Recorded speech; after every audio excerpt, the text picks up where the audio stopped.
오늘 저희에게 주시는 하나님의 말씀은 구약 성경 사사기 4장 1절에서 10절, 5장 6절에서 7절 말씀입니다.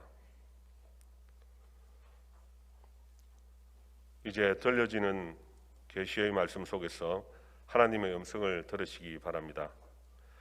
에흐시 주군이 이스라엘 자손이 또 여호와의 목전에 악을 행하며 여호와께서 하솔에서 통치하는 가나안 왕 야빈의 손에 그들을 파셨으니 그의 군대 장관은 하루셋 학구임에 거주하는 시스라요. 야빈 왕은 철병거 900대가 있어 20년 동안 이스라엘 자손을 심히 학대했으므로 이스라엘 자손이 여호와께 부르짖었더라.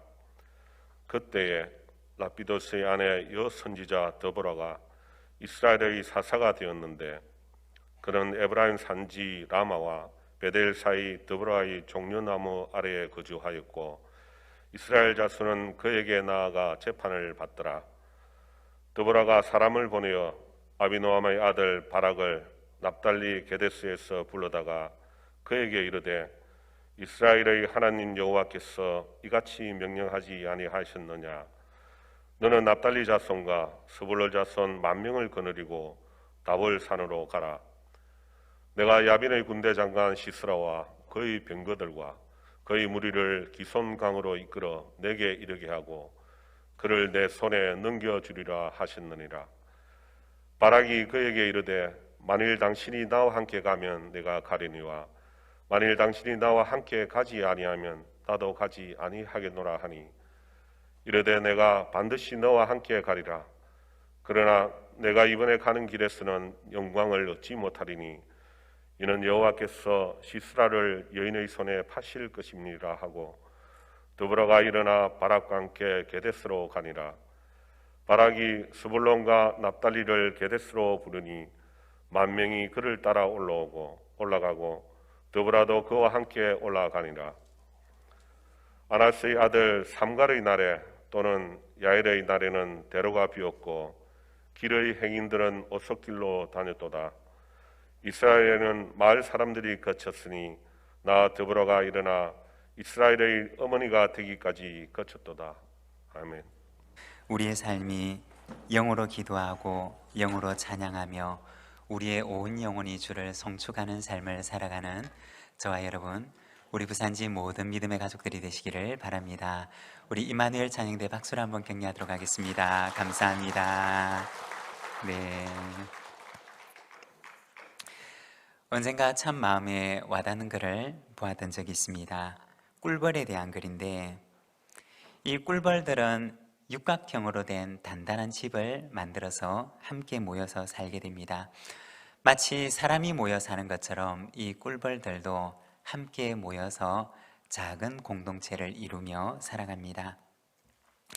그 안에는 정찰의 역할을 맡은 정찰벌이 있고, 그리고 일하는 역할을 맡은 일벌들이 있고, 다양한 일들을 서로 함께 분업을 하면서 일을 감당을 합니다. 먼저 이 벌들은 벌들 가운데 정찰벌을 뽑아서 꽃밭을 찾아내는 임무를 맡긴다고 합니다. 그러면 이 정찰벌들은 벌집과 꽃밭을 10번 이상 왕복 비행을 하면서 비행의 노선을 확실하게 익힌 뒤에는 동료 다른 벌들을 데리고 길잡이가 되어 그 길을 인도한다고 합니다.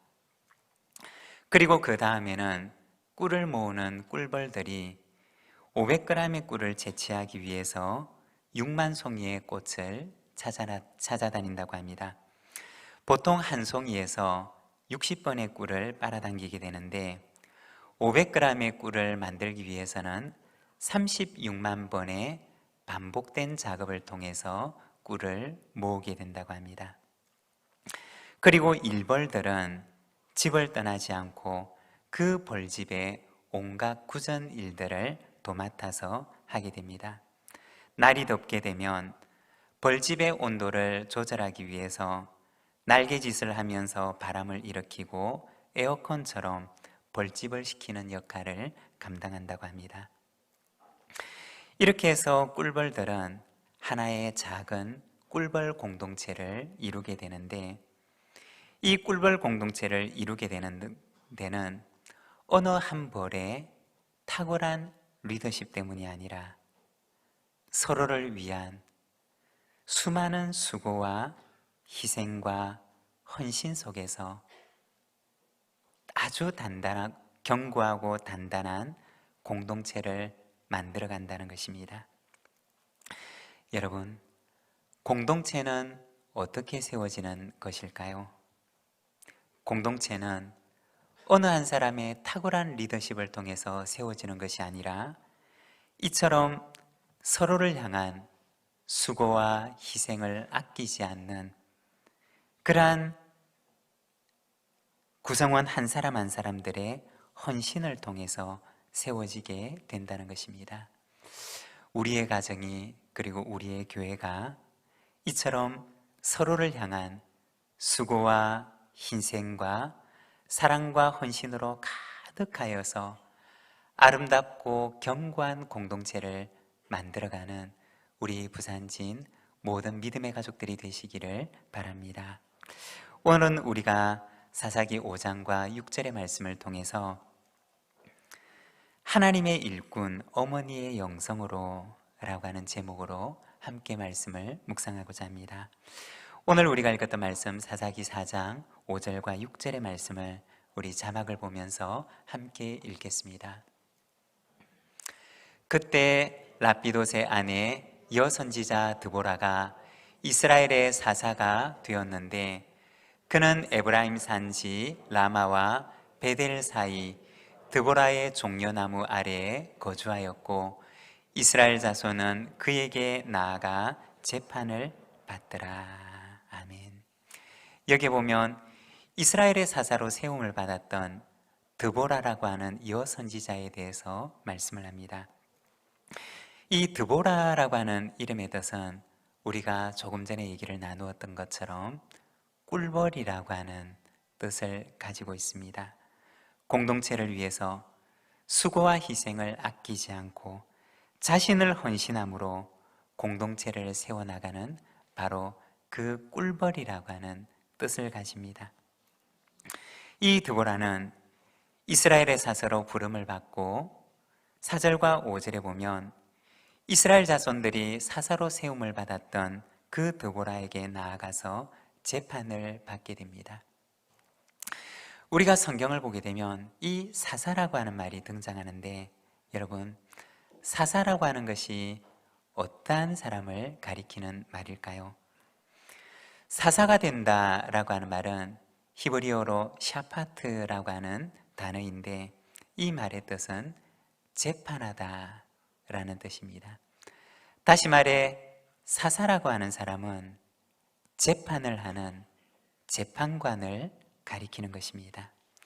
사람들 사이에 분쟁이 있을 때 그리고 혹은 어떤 일에 시시비비를 가려야 할 때 기준을 가지고 재판을 하고 그 시시비비를 가리는 사람이 바로 사사인 것입니다.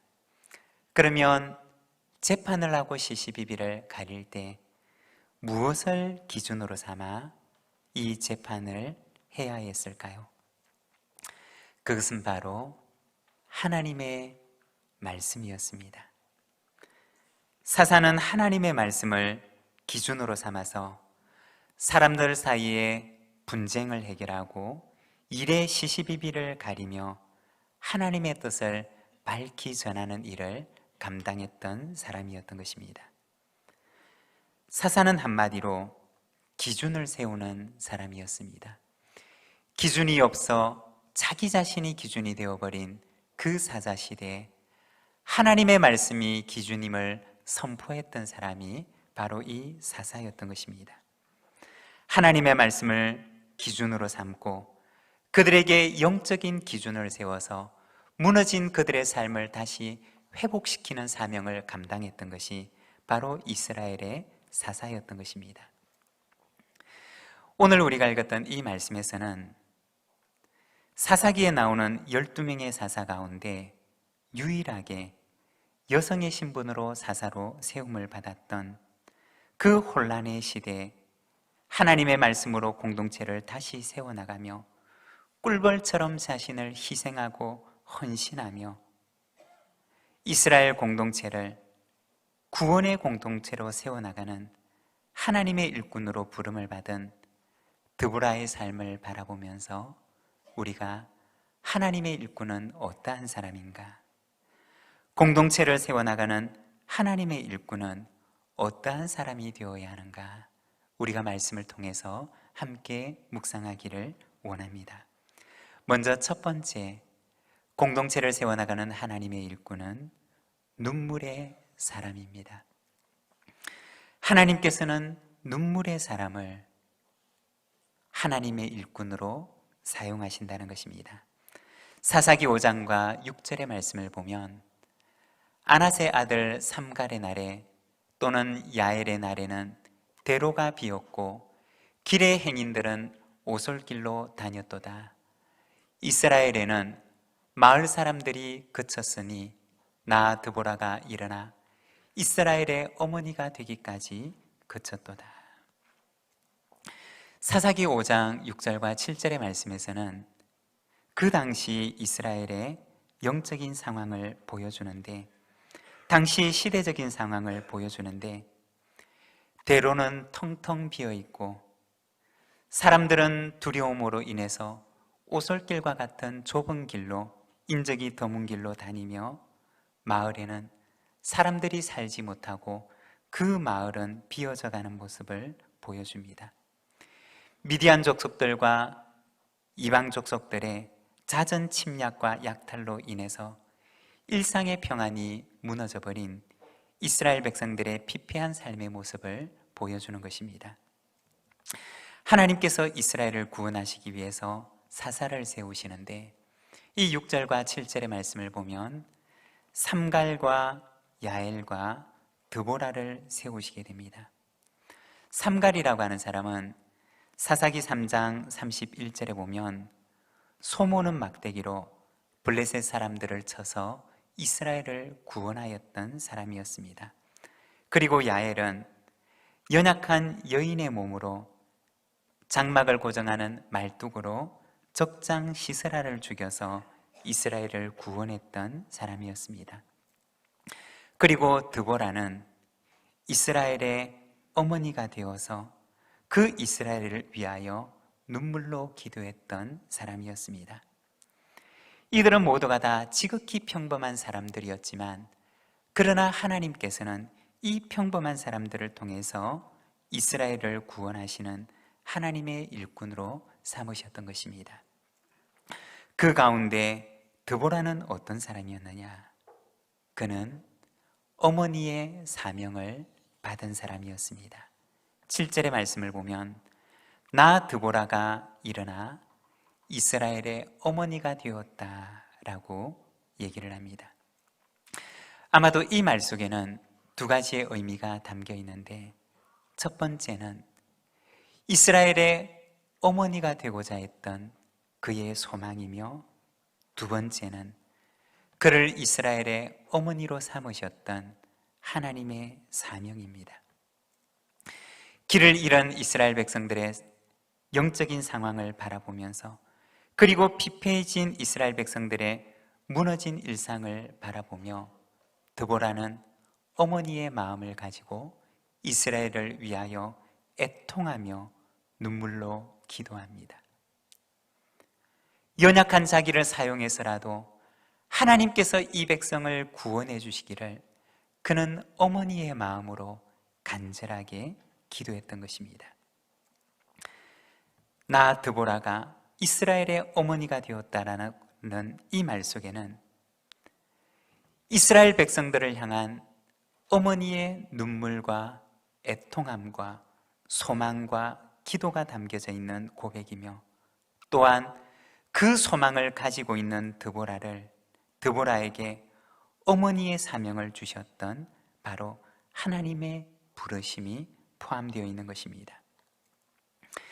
이스라엘의 어머니가 되고자 하는 소망을 가진 드보라에게 하나님께서는 어머니의 사명을 허락해 주셨습니다. 여러분, 하나님께서는 사명을 주시기 전에 먼저 그 마음속에 소망을 주신다는 것입니다. 그 마음속에 내적인 소망을 주시고 그리고 외적인 소명을 주셔서 그를 부르신다는 것입니다. 하나님께서는 드보라의 마음 가운데 먼저 소망을 주셨습니다. 이스라엘을 위한 애통함을 주셨고 어머니의 눈물을 주셨고 그리고 이스라엘을 위하여 연약한 자신이라도 사용하여 주시기를 원하는 그 소망을 하나님께서는 주셨던 것입니다. 그리고 그 소망을 가진 여인을 하나님께서는 이스라엘의 어머니의 사명을 주셔서 그것을 감당하게 하셨던 것입니다. 여러분, 하나님의 일꾼으로 부름받는 사람은 어떤 사람일까요? 바로 어머니의 애통함이 있고 어머니의 눈물이 있으며 그리고 어머니의 영혼을 가진 사람이라는 것입니다. 사랑하는 여러분, 이러한 눈물과 애통함을 오늘 우리에게 허락해 주시기를 소망합니다. 우리의 가정을 위해서, 자녀를 위해, 교회를 위해, 이 나라와 민족을 위해 어머니와 같은 마음을 가지고 애통의 눈물을 흘릴 줄 아는 그 영혼과 마음을 하나님께서 오늘 우리에게 허락해 주시기를 소망합니다. 그리고 두 번째, 하나님의 일꾼은 격려의 사람입니다. 6절과 7절의 말씀을 보면 드보라가 사람을 보내어 아비노함의 아들 바락을 납달리 게데스에서 불러다가 그에게 이르되 이스라엘의 하나님 여호와께서 이같이 명령하지 아니하셨느냐? 너는 납달리 자손과 스불론 자손 10,000명을 거느리고 다볼산으로 가라. 내가 야빈의 군대 장관 시스라와 그의 병거들과 그의 무리를 기송강으로 이끌어 내게 이르게 하고 그를 내 손에 넘겨주리라 하셨느니라. 이스라엘을 위하여 애통하는 눈물의 그 어머니의 사명을 받은 드보라는 이어서 바락이라고 하는 사람을 부르게 됩니다. 그리고 하나님의 말씀으로 그를 격려하며 그에게 용기를 주는데 납달리 자손과 스불론 자손 10,000명을 거느리고 다볼산으로 가라고 합니다. 하나님께서 시스라와 그의 군대를 내 손에 넘겨주시리라 선포합니다. 이 드보라는 바락을 불러서 두려움에 떨고 있는 그 이스라엘 백성 가운데 바락이라고 하는 사람을 불러서 하나님의 말씀을 들려주고 그 말씀을 일깨워주며 그들이 잊고 있었던, 두려움 속에 감추고 있었던 가나안 정복의 사명을 다시 한번 일깨워주며 그를 격려하고 그리고 그에게 용기를 줍니다. 그리고 이스라엘을 위하여 일어나 싸우게 합니다. 아무도 용기를 내지 못하고 있을 때 그녀는 이스라엘의 어머니가 되어서 하나님의 말씀으로 하나님의 백성을 격려했던 것입니다. 예전에 섬기는 교회에서 기도의 용사 같은 한 권사님이 계셨습니다. 그 외모를 보면 왜소하고 초라해 보이는데 그 모습만 보아도 참 고생을 많이 하셨겠구나 라고 하는 것이 느껴지는 분이었습니다. 한평생을 기도로 사셨고 그리고 기도로 전쟁 같은 삶을 이겨오셨던 분이었습니다. 남편은 그 당시에 서울대학교를 나오신 수재였는데 젊었을 때 갑작스런 병을 얻어서 자폐 증상이 찾아오게 되고 가장으로서 가정을 부양할 수 있는 그러한 일상적인 삶을 영위해 나갈 수가 없게 되었습니다. 너무나 젊은 날에 찾아왔던 하늘이 무너지는 것 같던 일이었습니다. 그때부터 이분은 병든 남편을 부양하고 어린 3남매를 여인의 몸으로 홀로 키워야 했습니다. 그 권사님의 말씀에 의하면 아이들이 어렸을 때 눈물밖에 흘린 기억이 없다는 이야기를 들었습니다. 평생을 울고 평생을 눈물로 살았는데 아이들이 어렸을 때 남들 다 시키는 과외 한 번 시키지 못했고 학원 한 번 제대로 보내지 못했고 눈물로 그 젊은 시절을 보내셨습니다. 그런데 큰아들은 서울대학교 공대를 졸업하고 딸과 막내 아들은 의과대학에 진학해서 의사 선생님이 되었습니다. 권사님 말에 의하면 자신이 한 것은 하나님 앞에 와서 운 것밖에 없었고 하나님께서 이 아이들을 키워주셨다는 그 고백을 들었습니다. 그런데 그 막내 아들이 군 복무 겸 시골의 작은 치료시설에서 근무를 할 때 병원에서 치료받던 환자에게 사고가 생겼던 것입니다. 그래서 오랫동안 조사를 받게 되었습니다. 아들이 너무 힘들어하고 그리고 그 긴 조사 기간 동안에 너무 마음이 약해져 있는데 권사님께서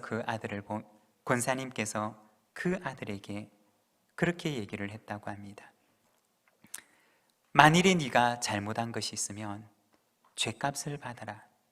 10년이든지 20년이든지 네가 잘못한 게 있으면 죄값을 받아라.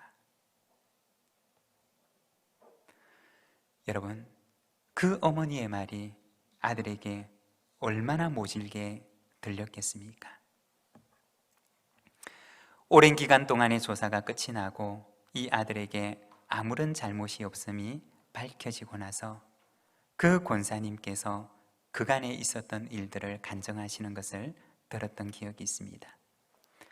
병든 남편을 평생 간호하고 잘해준 것 아무것도 없는데 하나님의 은혜로 잘 자라주었던 그 자녀들이 얼마나 고맙고 또 얼마나 자랑스러웠겠습니까?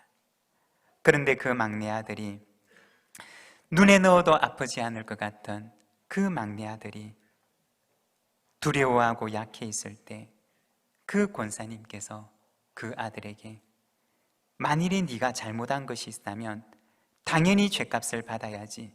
10년이든 20년이든 네 죄값을 받아야지. 그렇지만 잘못한 게 없다면 두려워하지 말아라. 이분의 그 한마디가 약해져 있는 그 아들의 마음을 다잡게 했던 것입니다. 정신줄을 놓고 어쩔 줄 몰라 했던 그 아들의 마음을 굳건하게 했던 것입니다. 그리고 그 아들을 하나님 앞에서도 세울 수가 있게 되었던 것입니다. 진정한 격려는 무엇일까요? 그것은 하나님 앞에 세우는 것입니다. 하나님 앞에 하나님의 사람으로 설 수 있도록 돕는 것, 그것이 바로 진정한 격려라는 것입니다. 드보라는 바락을 세우는데 두려움으로 인해서 용기를 잃고 주저앉아 있는 이스라엘 백성 가운데 바락을 불러 그에게 용기를 주며 그로 하여금 하나님의 사람으로 서게 했던 것입니다. 하나님의 용사가 되어서 하나님의 전쟁을 치를 수 있도록 그를 불러 세웠던 것입니다. 하나님의 일꾼은 어떠한 사람일까요? 하나님의 일꾼은 하나님의 사람을 세우는 사람입니다. 말씀으로 격려하고 말씀으로 용기를 주며 두려움에 떨고 있는 그 사람에게 하나님을 의지하는 사람이 될 수 있도록 그를 격려하고 붙들어서 세워주는 사람, 바로 그 사람이 하나님의 일꾼인 것입니다. 여러분, 우리 부산지인교회 공동체 가운데도 그와 같은 하나님의 일꾼으로 충만하게 되기를 소망합니다. 두려워하고 무서워하며 용기를 잃은 사람에게 하나님의 말씀으로 용기를 주고 하나님의 말씀으로 그를 하나님의 사람으로 세워나가는 하나님의 일꾼으로 가득한 우리 부산진교회와 그리고 우리 믿음의 가정들이 되시기를 바랍니다. 그리고 세 번째, 하나님의 일꾼은 능력의 사람입니다. 드보라는 자신이 용맹한 장수는 아니었습니다. 자신이 전쟁을 이끄는 위대한 지도자는 아니었습니다.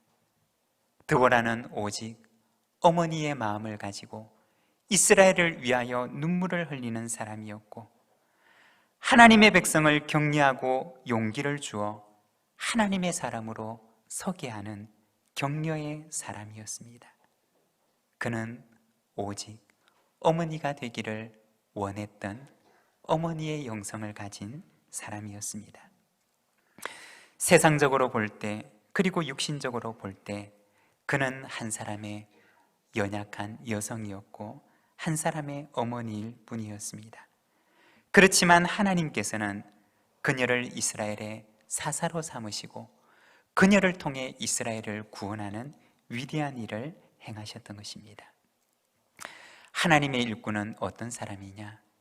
자기 힘으로 서는 사람이 아닙니다.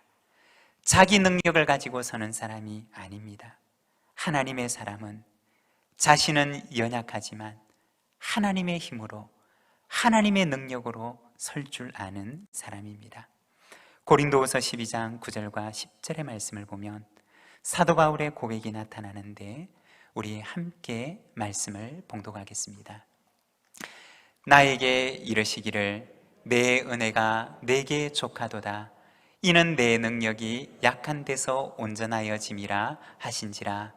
그러므로 도리어 크게 기뻐함으로 나의 여러 약한 것들에 대하여 자랑하리니 이는 그리스도의 능력이 내게 머물게 하려 함이라. 그러므로 내가 그리스도를 위하여 약한 것들과 능력과 궁핍과 박해와 공고를 기뻐하노니 이는 내가 약한 그때 강함이라. 아멘. 이 사도 바울은 원래 자기 의와 자기 자랑으로 가득 차 있던 사람이었습니다. 그러나 그가 예수님을 만나고 나서 그가 깨닫게 되는데, 자신이 약해질 때 하나님의 능력이 자기 속에서 온전해진다는 사실을 알게 됩니다. 그 이후에 그는 자신의 약함을 자랑하는 삶을 살아가게 됩니다. 왜냐하면 자신이 약할 때 하나님의 능력이 자기 속에서 온전하게 드러나게 됨을 알게 되었기 때문입니다. 하나님의 일꾼은 어떤 사람일까요? 자기 힘으로, 자기 자랑으로 서는 사람이 아니라 하나님의 능력과 하나님의 힘으로 서는 사람입니다.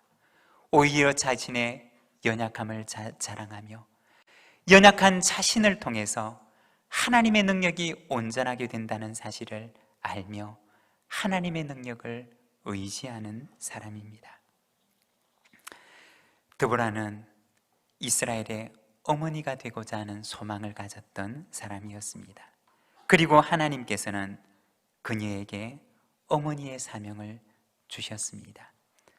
그녀는 이스라엘을 위하여 어머니처럼 울었고 이스라엘을 위하여 어머니처럼 용기를 주고 격려하며 하나님의 사람으로 서도록 도왔고, 그리고 그는 자신의 능력이 아니라 자신은 연약하지만 하나님의 능력을 덧입어 하나님의 일꾼이 됩니다. 사랑하는 여러분, 저와 여러분의 삶이, 우리의 삶이 하나님의 일꾼이 되어 눈물의 사람이 되고 격려의 사람이 되고 하나님의 능력을 의지하는 능력의 사람이 되어 공동체를, 우리의 가정을 아름답게 세워나가는 저와 여러분의 삶이 되기를 소망합니다. 기도하겠습니다. 하나님 아버지, 은혜를 감사합니다. 오늘도 우리를 하나님의 일꾼으로 삼으시고 우리에게 눈물의 소망을 주시고 하나님의 능력을 의지하는 사람이 되게 하시며, 오늘도 연약한 우리를 격려의 사람으로 삼으셔서 공동체를 세워나가는 아름다운 일꾼으로 삼으시니 감사합니다. 오늘도 우리가 주를 바라보며 하나님의 일꾼이 되어 주님의 몸된 교회 공동체를, 우리의 가정을 아름답게 세워나가는 거룩한 사명을 감당하게 하옵소서. 예수님의 이름으로 기도드립니다. 아멘.